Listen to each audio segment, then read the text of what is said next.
So this is a presentation that we're so happy to be able to provide. It's called Parenting During the Pandemic, Helping Our Young Children Adjust, and it's geared specifically for 4-year-olds. I'd like to introduce both Carrie, Carson, and Zmira King from the Center of Excellence for Mental Health, who are here to present for us today. Teachers and parents, this will be made available to you. The presentation will be made available to you afterward, so we can share it with you that way as well. We kindly ask that you remain muted just so that it's easier for the flow of the presentation, but we invite and encourage you to send any questions throughout the presentation through the chat, and we will kind of browse through those and collect them to make sure that we have as many questions answered as we possibly can. So there will be a couple of question periods throughout, and then at the end. So Carrie and Zmira. I'll start by introducing myself. I'm Zmira King. I'm a psychologist at the Lester B. Pearson School Board, and I'm a member of Excellence in Mental Health. I've worked for the board for about 20 years, and I've been working in high schools and in elementary schools. And I just want to say how wonderful it is. I'm looking at the number of participants, and we're up to like 64 right now, Jessica. And that's quite amazing for parents to give your time at 7:30 in the evening join us in doing this. This is not easy for anyone who has young children. I don't have young children, but I'm not sure I would have done it when my children were young. This is not an easy thing to do. And I commend you all for that. So welcome. So I'll go ahead and introduce myself. So good evening, everyone. My name is Carrie Carson. I am a guidance counselor with the Lester B. Pearson School Board, also a member of the Center of Excellence in Mental Health. I've been working with the board now for approximately 8 years. And I'm both here professional, but also have young kids myself. So truly I'm part of the group of parents that are here tonight and excited to be here with you and to share the information with you and to support you on this journey. So welcome. So let's get started. I guess I would just like to say that we will stop at some point for some questions, and at the end we will provide another period for you to ask questions. So if there's any clarification or any question, just put them in the chat and we'll do our best to answer as many questions as we can. Carrie, please. So before we talk a little bit about the anxieties and the pandemic and the effects that are occurring right now for everyone, I would like to start by giving you a little bit very quick overview of what is important and what we kind of look for in terms of developing good skills for children from birth to around the age of 4. And these are basically the components. I mean, there are many things, but these are really the key components that we encourage parents and adults who are involved with young kids to pay attention to. So one of them is responsiveness. It's how you respond emotionally to your child, whether it's verbally or non-verbally. It's the type of feedback you give for their emotional responses or their behaviors, the eye contact, touch. It's all those kind of things that are going back and forth between the adult and the child or the baby. And then there's interaction. And so these are any type of interactions that are geared towards communication, repetition, imitation, teaching them skills, teaching them how to do something. So all those interactions that are designed to teach and develop skills, whether they're motor skills or verbal skills. And then there's engagement. It's all the other things that we do, whether it's playing, reading, listening to music, showing movements, running around with our kids. All those kind of interactions are the ones that really provide the development of the child. And the more the child has these kind of interactions, the responsiveness, the different types of interaction and engagements, the more they're going to develop and their brain is going to be able to have more connections and grow and have experiences that they need to get them ready for school. Next slide, please. So in terms of stress, this is one of the questions that I'm asked very, very often by not only parents of young kids, is the effect of the stress, any types of stress, but that this, in this particular situation, we're talking about COVID. And a lot of times parents are really worried that this stress is going to have long-term effect on our young kids. And this is a very big question. So there are no research yet to evaluate what happens after a year or two of pandemics. But what we do know is that brief stress is actually quite good for kids. We know that it's necessary for development. It helps kids learn how to handle and change things that happen in their lives that they're not used to. So any change, little challenges that they're exposed to, it helps them gain confidence and become resilient. So stress is not always a bad thing. And if they are exposed to a little bit of stress and they get through it, they grow from it. In terms of significant stress, and this could be what we're going through now, we can call that a significant stress. There's a lot of changes in kids' lives. We also know that even with significant stress, and that even could be a loss of a parent, a significant illness, an accident, things that are quite serious, we know that with support and caring adults, we can actually help kids get through that stress. So they may experience the event, they may experience the stress and have some effects, but the effects will not necessarily have long-term effects on them if we actually do the kind of things that we do to support them through that difficult situation.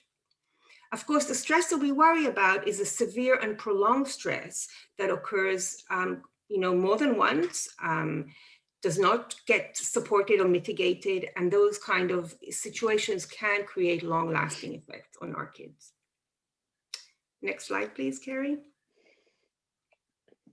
So we've talked a little bit about stress and identifying the different levels of stress, but what are some of the normal fears and worries in young kids? And I think, as parents of young kids, we already have kind of an idea of what that really looks like.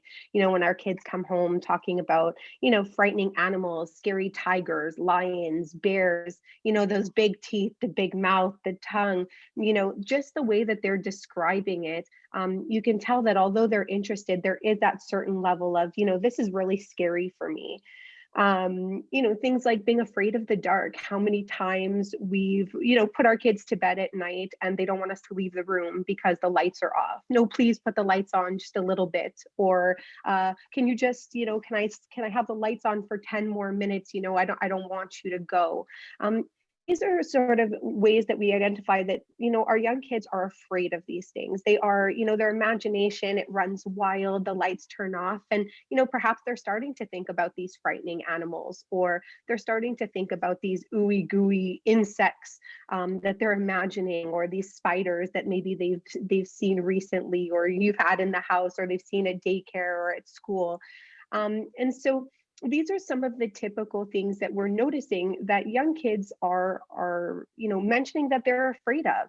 Things like separation as well. Certainly how many kids don't necessarily want to leave the comfort or the security of their parents, and feel best when they're with them. So leaving them is a really challenging thing and can cause that sense of worry, that sense of panic, that sense of fear of not wanting to leave their side.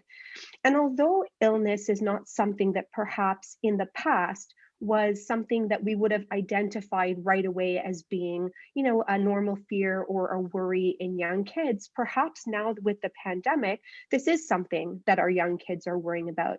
They're hearing things, they're seeing things. It's not necessarily comfortable for them. Perhaps it's a bit scary to walk into their classroom and see their teachers wearing visors and wearing masks, or, not being able to get close, or the messages that they're being sent. So it is really normal for our young kids to have these kinds of concerns or worries about these different areas. So I know that it's common to sort of worry about, as parents, are they going to grow out of this? I really hope that my kids, aren't going to be afraid of a spider forever. Although, I imagine some of us are still afraid of spiders. So I wouldn't be surprised, if it takes a little bit longer. But at the end of the day, it's important to know that with time and growth and development, these fears tend to disappear in our children. And what are some of the reasons that our children outgrow their fears? For starters, understanding the difference between something that's a real danger and something that's a perceived danger. So certainly when we're talking in the context of the pandemic, we're talking about children who may be worried about getting sick themselves, children who may be worried about their parents getting sick, their loved ones getting sick. But what we're noticing is that, with time of them being exposed and seeing that others are not getting sick for the most part, or that the ones that, even a small amount who may be getting sick, that they're noticing that at the end of the day the fear is more perceived than it is real, because the outcome has more likely been positive for them. And so they're seeing that if more people than not are doing okay with this, then I can't necessarily go ahead and generalize this as being a fear that something bad is going to happen with everyone. The next thing is that experiencing a safe outcome in the presence of the source of fear.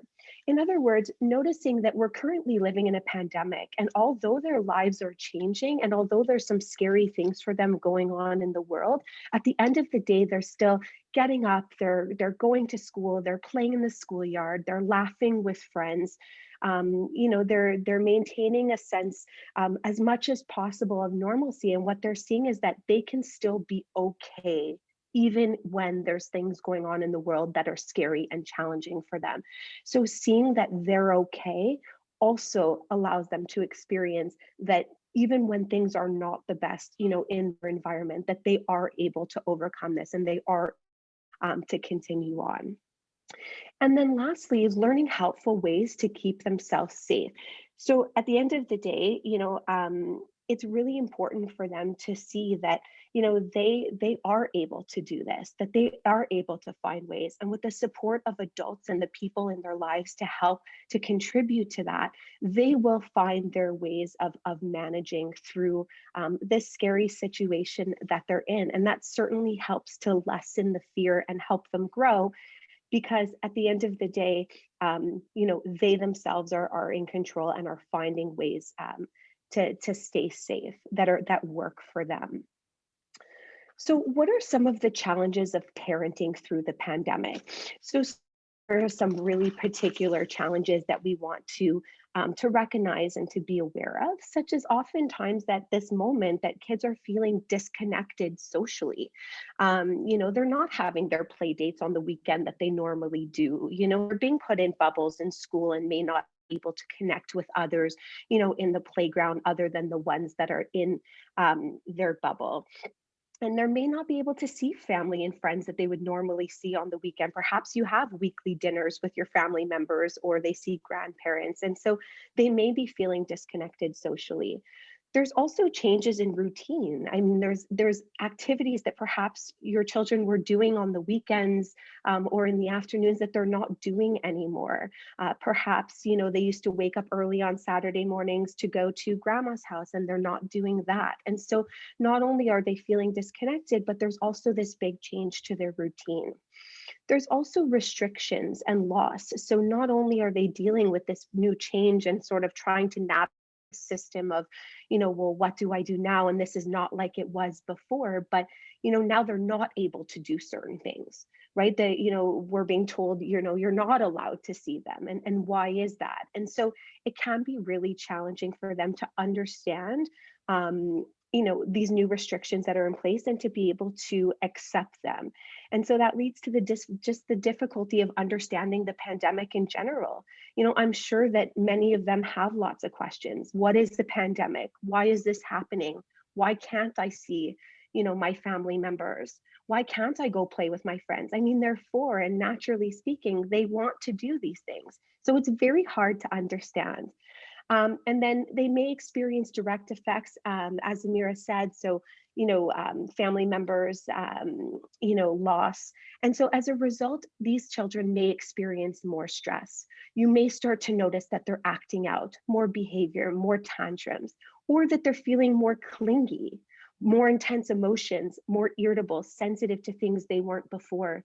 Sleep disturbances, perhaps they're taking longer to fall asleep, they're restless, they're having nightmares. And so these are some of the things, as well as just perhaps not wanting to go to daycare or school, maybe as a result of just the way that they're feeling, and some of the things that are going on in their mind currently. So these are just some of the particular challenges to keep in mind, when thinking about what they may be going through.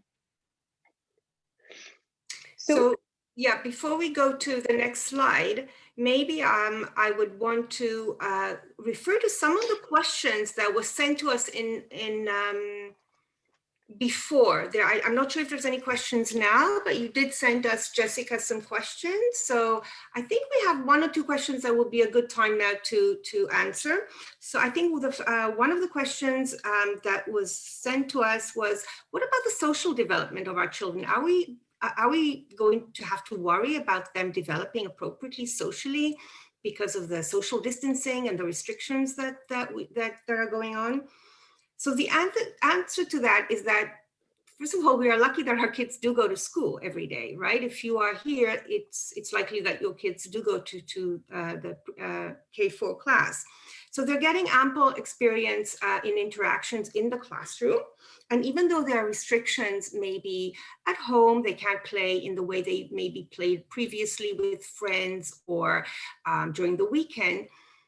Remember what I mentioned about responsiveness and connection and interaction. Those social experiences that they need are coming also from those things that you do. They don't necessarily learn to socialize just by socializing with same age peers. It could be with their parents.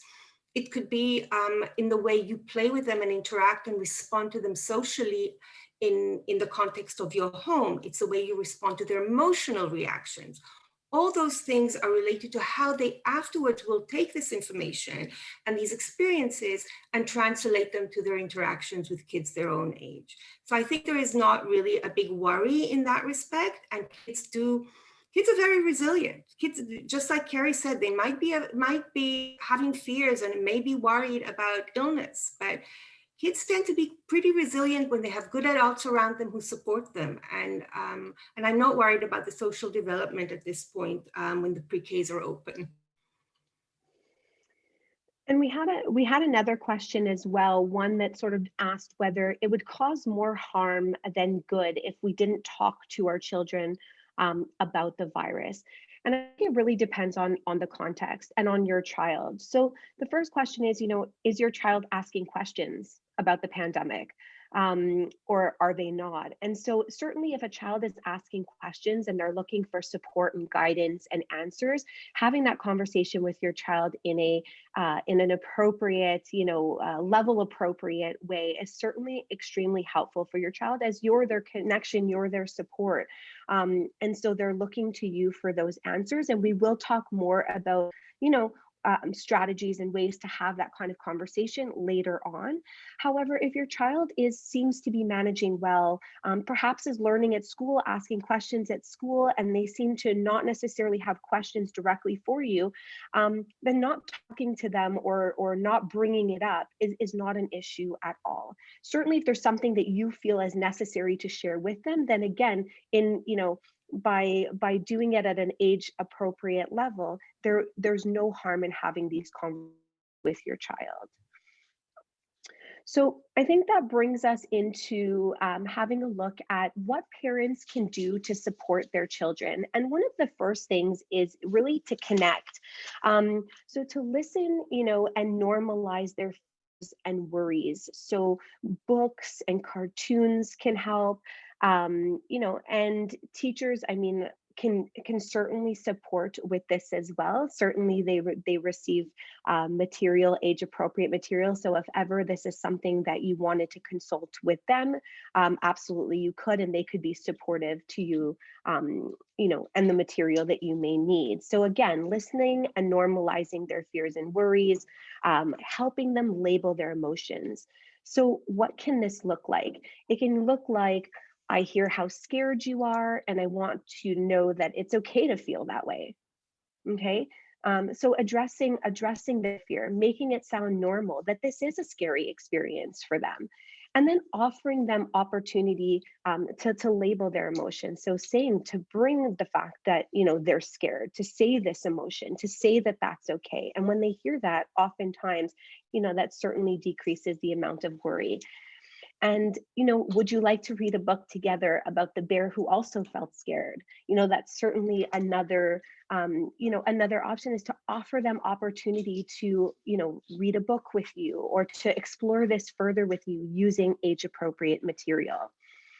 Using language that your child understands. So use pictures and stories. Again, teacher support and materials are available.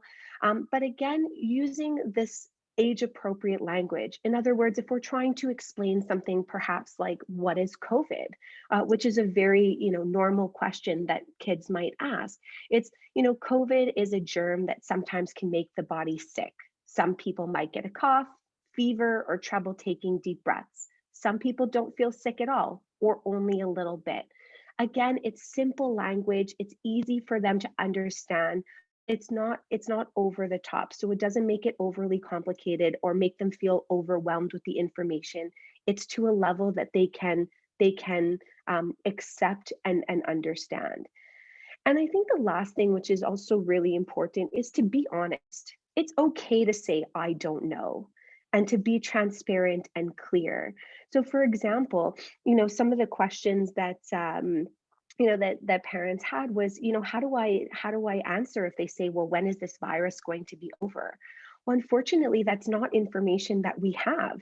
And it's okay to say that. It's okay to say, you know what, I don't know. That's a great question. But you know what? I'm not sure of that answer. Even mommies and daddies don't always have the answers, and that's okay. It's showing them that you care, that you're listening to them, but that you also are being transparent with them and honest with them, and that you're not telling them something just to kind of end the conversation there, but you're showing them that it's okay not to know either, or what to expect on the holidays. You might not know what's going to happen on Christmas or on New Year's, and it's also okay to say that as well, or to say, you know what, this year it's not going to look the same. It's going to look different. This is what we're going to do. But at the end of the day, we don't know what the next holiday is going to look at. So we're going to take that one step at a time. And that's okay to do that as well. Again, the transparency and the clarity and the honesty is very important when talking with our young children.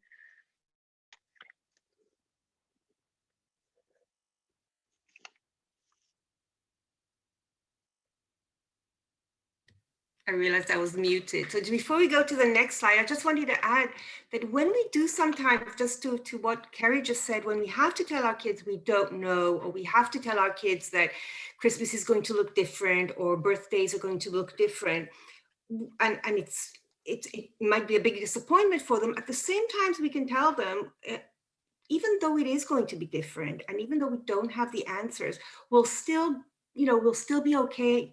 We'll still manage. Will you have fun on your birthday? Probably yes. Will it be as fun maybe as last year? Maybe a little less fun, but you'll still be okay. And those reassurances are really important. And that is the next thing that I really think is an important point for you to keep in mind, especially when you have kids who have a tendency to get anxious. So some kids do take things in stride, and things seems to go over above their heads, and they don't seem to be affected by changes and by challenges too much. But then we have a lot of kids who do, and they do seem to have more reaction to changes in the environment, to unknown, to challenges. And those are the kids that we really have to pay attention even more when we're looking at the things we want to support them with in this situation. So for the first thing that I would like to mention is the way you react. The way we react to our kids is probably one of the most important things that I can convey to you. Kids learn from us. We are their role models, the adults around them, and the ones that are looking for safety, for direction, for cues. And if we stay calm, and if we model how to respond in a way that's reassuring, that's what they're going to pick up on. That does not mean to always not to show any negative emotion. Sometimes I really feel like parents think that they always have to look happy and make sure that the kids feel like there's nothing wrong. But kids, even 4-year-olds, kind of see their parents, feel a little sad or feel frustrated or feel disappointed. It's still important for them to see the range of emotions. However, you also model those range of emotions in a more appropriate way. So if you're disappointed and they see your disappointment, you're going to use that disappointment in a very mature. I'm very disappointed. I'm not very happy that we can't go and visit your grandma right now. I also feel sad about it. But you know what? Let's go and try and connect with her over Zoom. Let's try and do something else to help us with this disappointment that we're feeling or this sadness that we're feeling. So those ways of you sharing the emotions and modeling how to deal with the emotion and staying calm is a very, very important role modeling aspect that really helps kids learn. When you are explaining things to kids and you are trying to offer comfort and they want information, it's very important not to overshare. Think of what is important for them to know at their age level. So Carrie gave some examples of some of the things that we say. Those are very clear, concise, and concrete pieces of information that they can handle. Once you overshare, sometimes they may not be able to handle and process the information. So it's okay to edit here and there and pay attention to what you're saying. And what you might say to your 8-year-old may look quite different than what you say to your 3-year-old or your 4-year-old.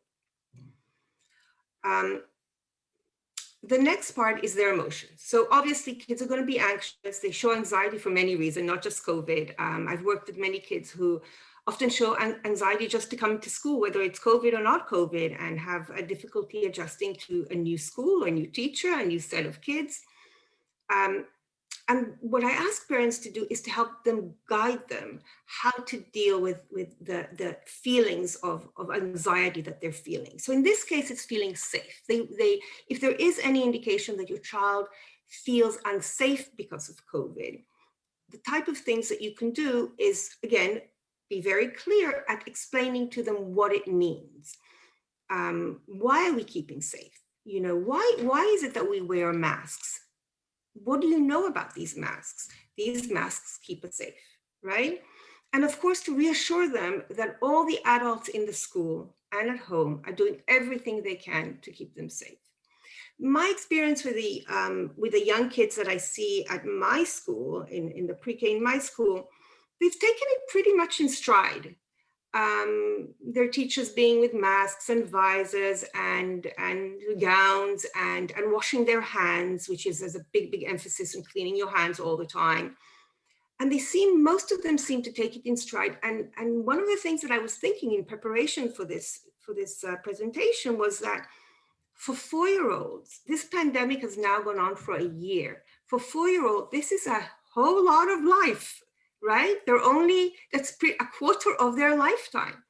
They probably, many of them, have a hard time looking back to the previous year and imagining life being different. And as this unfortunately may go on this full school year, they might be almost astonished if things change and life will be the way we remember it a year ago, right? Because this is their experience. So that, to keep that in mind, what we feel in terms of our anxiety and our fears may not be the way they're interpreting it. Of course, some kids do. Some kids have a lot of anxiety around getting ill, especially if they've had family members who have been ill or who are compromised, and you at home need to make extra measures to keep everybody safe and maybe have much rules around your household, because it might be a grandparent or a parent who is compromised in terms of their illness. And these type of kids may actually show the anxiety that needs to be addressed. So the first thing that I would recommend is to validate and empathize. So very important for them to feel that they are understood. Of course, what Carrie said, it's okay, it's normal, but also to have that responsiveness that I was talking about. They're feeling anxious, they're crying, they're maybe wanting to talk about it. it's okay. And to provide that validation and empathy is your emotional responsiveness towards them. And kids really, really respond really well to that sort of interaction with their parents or with adults they trust. Even with young kids, we can help them learn how to cope. So Carrie talked about how kids learn to deal with fears and anxieties by learning coping, by learning that they can do something about it. So one of the things that I often talk to parents about is creating a toolbox. And a toolbox doesn't necessarily mean an actual box, but the things that over time you can talk to your child about. What can you do when you are feeling scared about going to bed at night? Maybe we can leave a little light on. That's in your toolbox. Maybe you can have your tutu next to you. Whatever the situation is, you kind of figure out with your child, or if you know your child really well, you can offer actually strategies for your child and try them out. Try and see if they work, if they are the kind of strategies that help them feel better. If they are afraid of separation and not wanting to go to school, what would make it easier for you when you go to school? Would it be easier if the teacher took you by the hand from the yard? Would it be easier if you walked with your friend? That's the kind of thing that I mean by a toolbox. So there are different strategies that you slowly help your child access and encourage to help them deal with their worry or with their anxiety. Now, even though the title of the slide is reassure, I really want to point out that over-reassuring is not a good thing. So what is over-reassuring? That means your child needs constant reassuring. Everything's going to be okay. Don't worry, it'll be okay. Whatever it is, we'll figure out a solution. This is not always the best approach for your child. Over-reassuring leads to the child needing that reassuring constantly rather than search for those coping strategies that you're trying to offer them. So a child who you've already explained that if he goes to school and his teacher's going to be there and she's going to take care of him and he's going to play with his friends and he has all that kind of reassurance, maybe the next time they're asking for reassurance, instead of you giving it to them, ask them to give it to you. Why is it going to be okay in school today? Why are you going to have fun in school today? What are the type of things that you can do to help yourself? To allow them to start experiencing that little bit of stress we talked about at the beginning, where they have to overcome that on their own in order to be able to learn those kind of resilient strategies that we really want to teach our kids. And worries sometimes need to be faced step by step. So if a child has a real fear of going to school, one way that we would do it would be maybe having them just come to school for 10 minutes, or maybe just coming to school and meet their teacher and go into the classroom, say hi to everyone and leave. That's step number one. And maybe the next step would be to stay a little longer and maybe then stay maybe half an hour. And we gradually do that quite a bit with kids and help them face their fears and get out of the comfort zone slowly, step by step, until they're able to face it and feel comfortable with the situation. And we do that because once we allow the child to avoid doing whatever it is that's creating their worry or their fear, we are reinforcing that behavior. So every time we have a child who says, I don't want to go to school, I'm too anxious or I'm afraid, and we say, okay, then stay home, we are reinforcing that behavior to occur again the next day. So even just a small step can avoid that from happening. It doesn't have to be that the child goes for the full day. So that's just an example of how we address fears and anxieties step by step. Next slide, Carrie.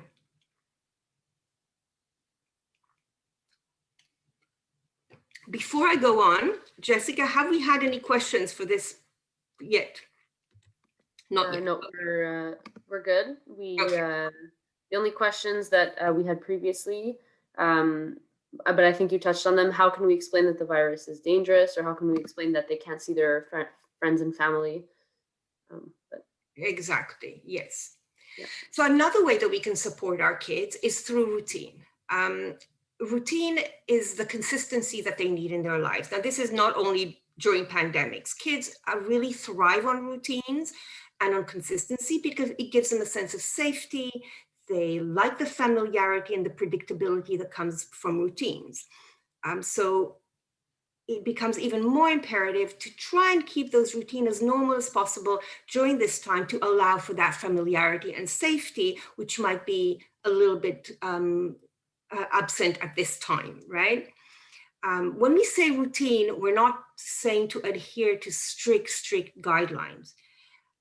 It means a general predictability of the day. They know that certain things are going to happen, whether they happen at 7 or at 7:30, that's maybe a little bit flexible. Whether today we have time for certain activities and tomorrow we might not have time for those activities, that's okay as well.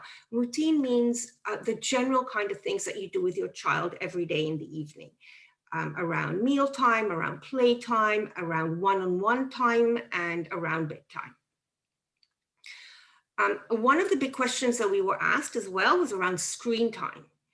A lot of kids, normally I would have, when I was asked about screen time in the last couple of months, I would not have answered this way. And in maybe last year, I would have answered, well, 4-year-olds really should not be on the screen, and maybe minimally on the screen if you do put them on the screen.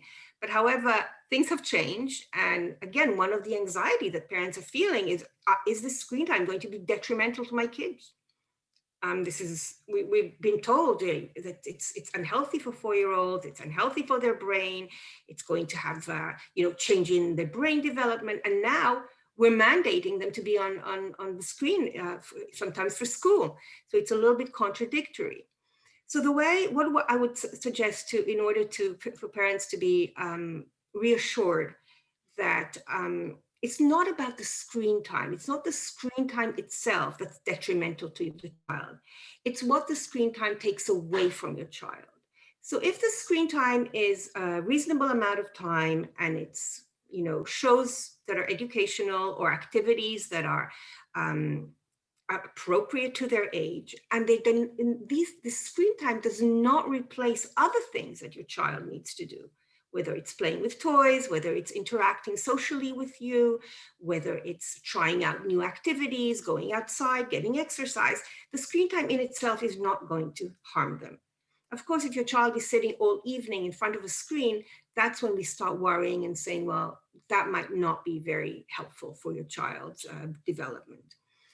So we know that screen time is almost necessary now because kids don't have a lot to do, and parents do need to sometimes allow the child to go on the screen to have a little bit of space.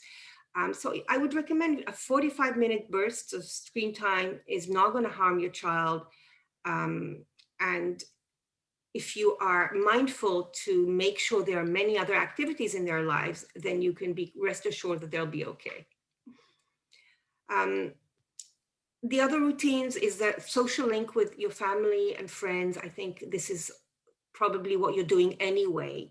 Even though we can't see them in person, if there was a normal visitation with grandma every weekend and now it's not happening, well, then keep it in a social, a virtual way.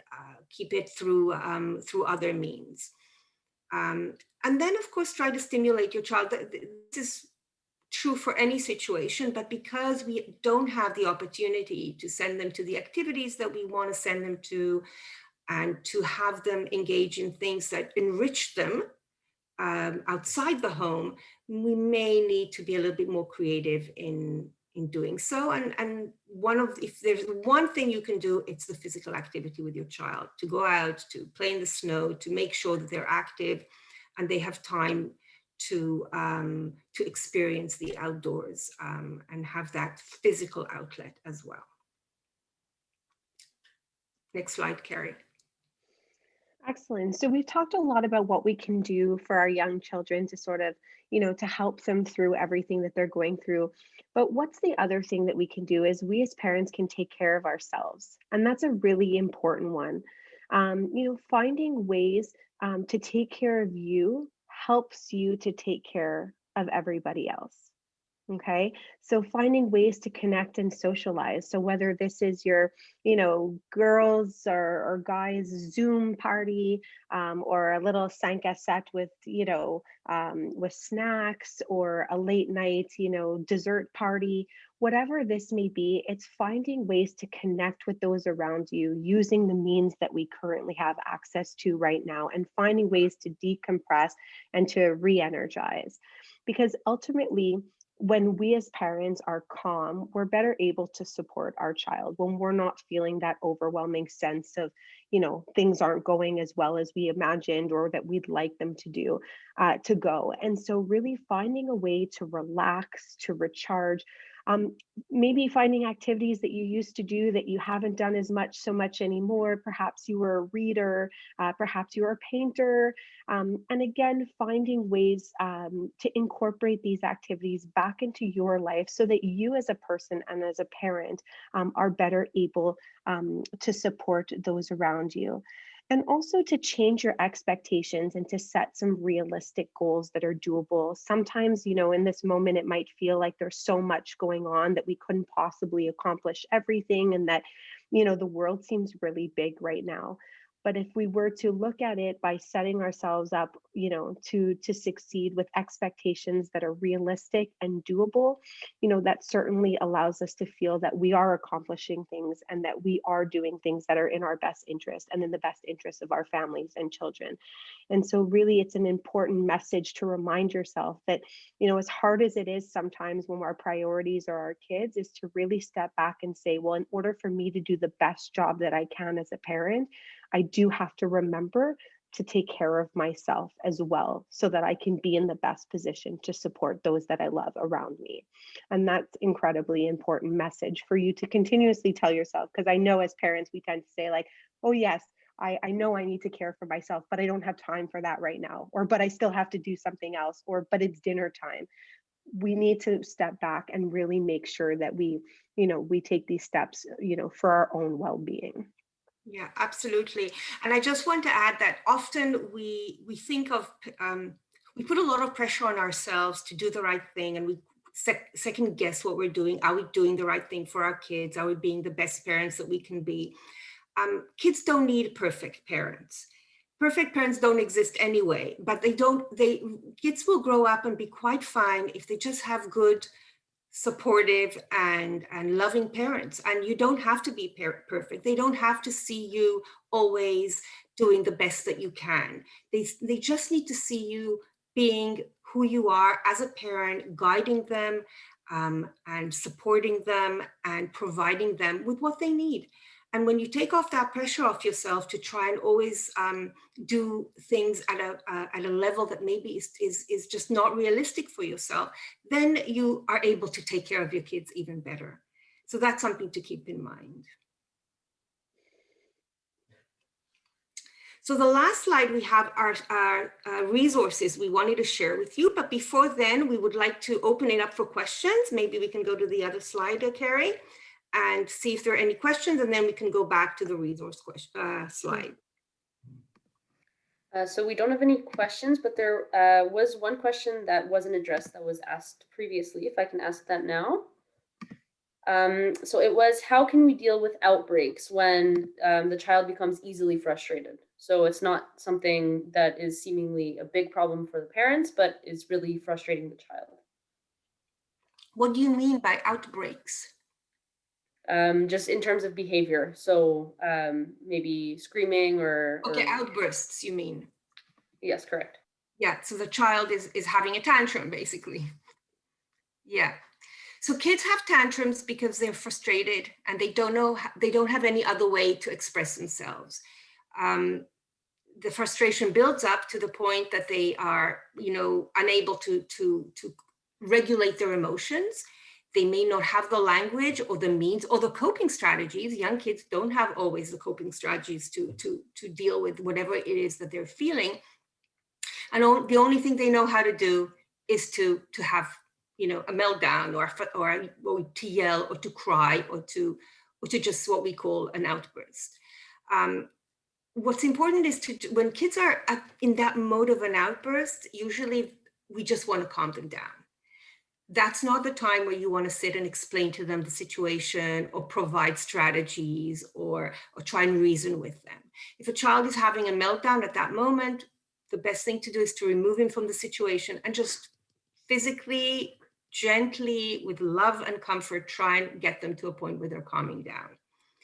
And often after they're calming down, then you can address the situation a little bit better. Sometimes even then it's very hard for kids to express themselves. Within the context of what we've been describing to you, we also have to keep in mind that kids develop at different levels, right? So some kids have very good language skills at age 4, and some are less able to express themselves. But you know your child best. You know how the way your child usually expresses himself and what level of language you can use with your child when you're addressing issues.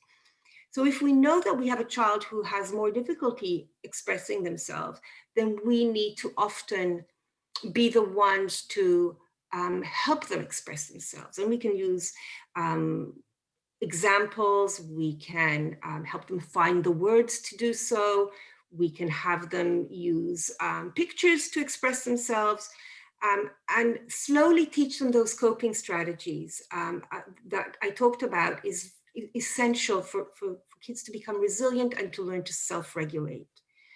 So tantrums at the age of 4 are not so unusual, but that's the age where you can begin working on their ability to self-regulate and be able to calm themselves down and find ways to mitigate those emotions.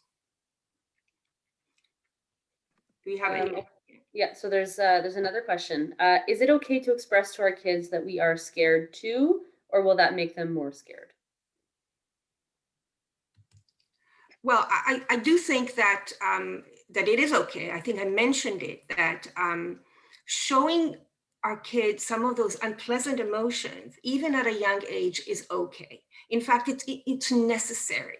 If we always try to hide those negative emotions, when they are going to feel those emotions, they're not going to be able to handle them very well. And they're going to think that there's something wrong if they feel this way. In order for us to be able to handle those unpleasant emotions, we need to know that they're normal, that I am scared, mommy's scared, I feel scared as well. But you know what? We're going to be okay. We're going to be fine with this feeling. Let's do something to keep our minds off that feeling. Let's go and play instead of thinking about what makes us scared. And maybe if it's something that's unreasonably scared, if they're scared about something that's not realistic, for example, some mythical monster under their bed that doesn't exist, then you can have the conversation of why this is just a feeling and monsters are not really under the bed, right? But if it's a real, true feeling of fear that they have because of COVID, this is something that we're telling parents. Yes, you tell them we are not feeling that happy about it ourselves. And it's okay to share that in a very age-appropriate way. And I think that sort of, just to add, goes along with that piece of transparency that we were talking about, and that honesty, and being able to let them know that you're going through it with them too. But I think that what Zmira is saying too is the important message afterwards is, you know what, it's okay to feel scared. And you know what, I have feelings of being scared too, but we're going to get through this and it's going to be okay. And it's so that they can see that, you know what, it's okay that I have these feelings because look, my mom has them or my dad has them. But if I trust mommy, and if mommy's saying or daddy's saying that we're going to get through this and it's going to be okay, then I can believe that. Mm-hmm. Yeah. Just keep in mind that kids who become resilient and able to self-regulate are kids who can feel those unpleasant emotions in their body and experience them and eventually be able to handle them, right? Now, we're not expecting a 4-year-old to handle every unpleasant emotion and negative emotion, but this is a good time to start teaching them to handle those emotions. And when we say that a kid has good self-regulation, it's a child who's eventually has been able to experience frustration or experience disappointment, but be able to handle that feeling in a more appropriate, socially appropriate way, as opposed to a child who just is unable to handle it and has a meltdown at an age where we don't expect meltdowns anymore. So there's another question that's kind of similar, goes off of that. So it says tantrums may be common, But what about daily tantrums? So spitting, scratching, and throwing things daily. So you know your child best. So if you have a child who has difficulty regulating their emotions to the point that it's daily and it's not necessarily related to an incident that really upset them and they weren't able to regulate, and they had their meltdown and they're triggered by very little things, they may be a problem that's more than just a normal reaction of a 4-year-old. That's when I would suggest that maybe you need to look at some kind of support. If it's a new behavior that your child has not been displaying before, and it started in the last few weeks and it's not dissipating, then that is something that you may want to explore, maybe more professionally.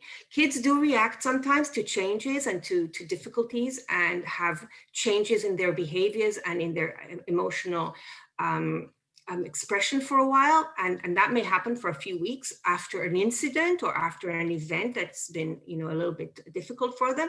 But usually it should go away if the child is handling it well, and if the situation is involves support and the child goes back to the baseline behavior. But if children don't go back to their baseline behaviors and you're seeing this on a daily basis, that would be an indication that you would want to maybe seek support and have some professional help.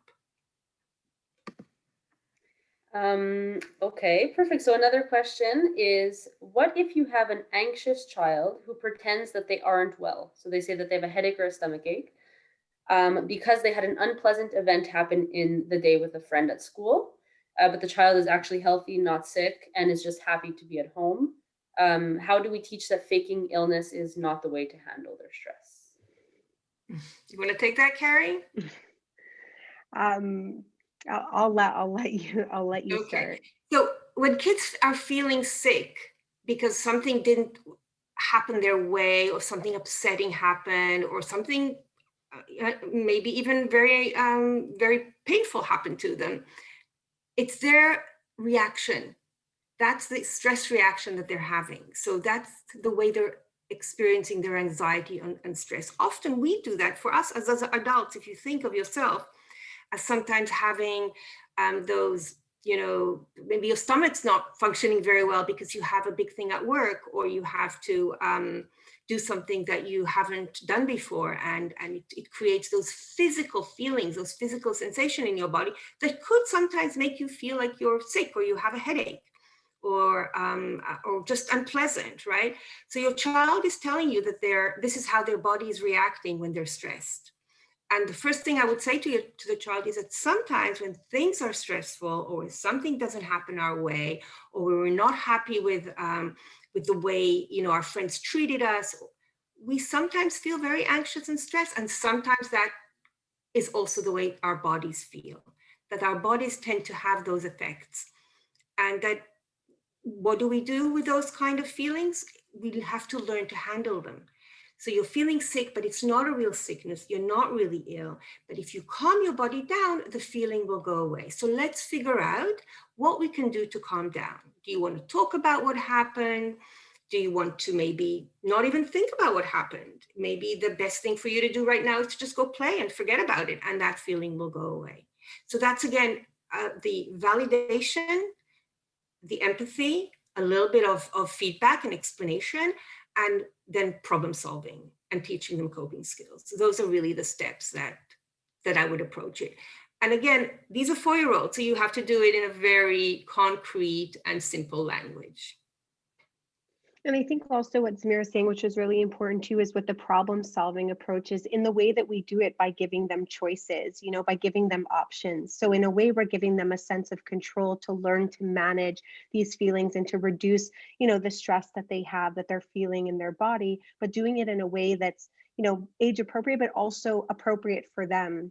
and giving them those options so that they too can figure out what is the best way for me to do this, so that perhaps next time there's that realization that, you know what, last time mommy helped me by doing this, or daddy said to do, gave me some choices and I chose this and it worked. And so it gives them some sense of control and some ability to learn how to do this on their own for the future. Yeah. And I think, Carrie, you mentioned that there's a lot of ways you can also help kids understand these things. There are very good books about kids who are feeling the anxiety and how does it feel in your body. There's some really nice things that are designed for kids and young kids so they can have a little bit of a sense of how their body works sometimes in terms of how they feel. And it's a nice way to help educate your child in a way that they can understand and have more insight into their emotions. Perfect. So there's another question. I feel tremendous guilt regarding a lack of screen time monitoring, routine, and physical activity. Do you know of any support groups where our feelings, challenges, experiences are validated and normalized? Wow, I don't know, Carrie. That's a really good question. And maybe there's a need for that. That's something that's, it's something to think about. I'm not aware of anything. You're a mother of young kids, Carrie? Are you aware of anything? I'm not aware, and certainly, social media is not always helpful to reach out for support in that kind of area. But perhaps there is a need for this, because it's truly a legitimate concern parents are having in terms of being worried about the screen time and feeling that sense of guilt. And so perhaps it is a need to be addressed. But I want to go back to this parent who asked this question, that kids don't need perfect parents. If you're there for them and you are able to guide them and show them love and show them nurturing and give them all their basic needs, you don't have to feel so guilty. What if a child is persistent in asking when the pandemic will end? Is there a good way to answer the question that doesn't have a clear answer? I think Carrie answered that question. Yeah. Maybe you can repeat that. Yeah. I think it's a really challenging question to answer. And I think the best thing that we can do is to be honest with them and to let them know that we don't have that answer. We don't know when the pandemic is going to be over, and that, we couldn't possibly have that information, so that we do need to take it one day at a time, but perhaps letting them know that as soon as any information becomes available that would help them, that you will give that information to them or have that conversation with them. But that right now it's just not information that you have. And I think just the repetition of that and letting them know and seeing the consistency in your answer will ultimately lead them to believe that what you're saying is in fact true, and that they can start to believe it themselves. It's hard for all of us not to know. I don't know any adult who's not wanting to know the answer to that question, right? We are all dying to know the answer to the question, but as adults, we can limit our horizons and look just for 1 week at a time and not try and think in those terms. It's very hard to explain that to a child, that let's just think about this week and get through this week and we'll figure that out, in a later date. But I think the message is still the same message. And if you see that this is something that's really bothering your child, maybe a little bit of distraction after you repeated that a couple of times. Maybe the next time they ask this question, you can distract them or just ask them, well, what did I tell you last time? Do I have an answer? Are we able to know? Maybe it's better that we do something else instead and just take their minds off it. So that's it in terms of question. So that's it in terms of questions that we've received. If anyone else has anything else to add. Well, we're also running out of time, I think. So yeah, I do want to go through this last slide. Absolutely. So if you do, like I said, you know your child best. If you feel like your child is showing any signs that are atypical for your child, or showing anxiety or behaviors that are persisting and they're not going back to baseline, then I think the first thing you can do is communicate with your teacher. Your teachers know quite a bit about the resources within the school system. So there's people like us at this within each school that can either help you directly or at least direct you to whoever is going to be able to help you. You can always also approach your local CLSC and of course talk to your child's doctor. These are avenues that you can use at any time. We've also added some links. These are links to sites that I think are very helpful, that have a trove of information about resilience in kids, about regulation, and about how to deal with anxiety. We chose some that are very easy for parents to read and to go through, and are very helpful. And I just want to direct you to the one, so the first one over here, right under the Talk to the Pediatrician, is the one of the CMH, but the one underneath is from our school board. Yes, you can put it on, Carrie, thank you. It's actually on our website, in the Lester B. Pearson website. It is a wonderful source of information. There are videos, there are newsletters that we created at the Center of Excellence, and on the side, if you look at the side, there are different links to different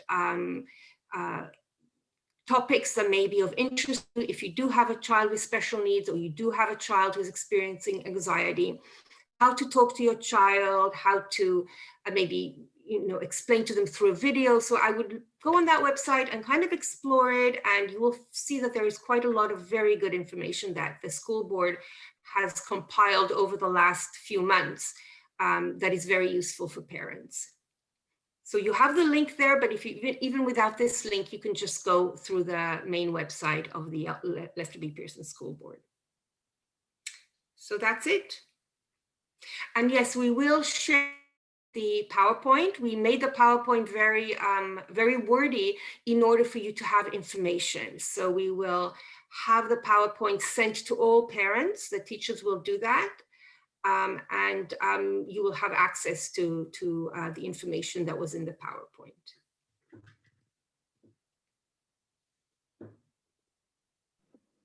Well, if there isn't anything else, I just want to say a great thank you. It was very, very interesting, lots of information. And I hope also a lot of reassurance for parents that basically what everyone is doing is not harming their child, and that they have to also take care of themselves.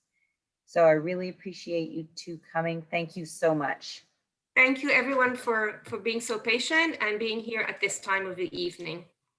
Absolutely. Thank you guys so much for being here tonight. Thank you.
Okay, maybe I'll just end the meeting. So thank you so much, Carrie. I think Zmira's gone.